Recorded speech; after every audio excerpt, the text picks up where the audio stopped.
மலையாள மொழி திரைப்படமான மஞ்சுமல் பாய்ஸ் தமிழ் ரசிகர்களால் கொண்டாடப்பட்டுக் கொண்டிருக்கும் நிலையில் இந்த படத்தின் காரணமாக குணா திரைப்படமும் ட்ரெண்டாகி இருக்கிறது. இதனால் குணா திரைப்பட இயக்குனர் சந்தான பாரதி பெரும் மகிழ்ச்சி அடைந்துள்ளதாக தெரிவித்திருக்கிறார். இதுகுறித்து புதிய தலைமுறையிடம் அவர் பகிர்ந்து கொண்டதை பார்க்கலாம்.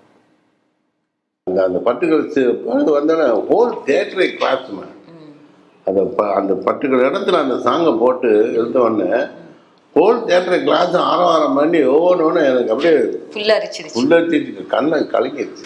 ஏன்னா 34 வருஷத்துக்கு முன்னால் பண்ண படத்தை வந்து ஜனங்க வந்து இன்னும் வந்து பட் இதில் என்ன பெரிய விஷயம்னா அந்த படத்தில் அதை நாங்கள் காதலுக்கு யூஸ் பண்ணோம், இதை அவங்க நட்புக்கு யூஸ் பண்ணியிருக்காங்க.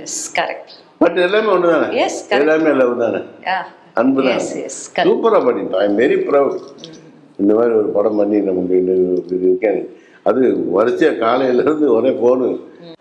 நேற்றெல்லாம் சரவண சுபையாலாம் இப்போ டைரக்டர்லாம் ஃபோன் பண்ணி அண்ணா அண்ணா அண்ணா என்ன படம்ண்ணா அப்படின்ட்டு போன படத்தை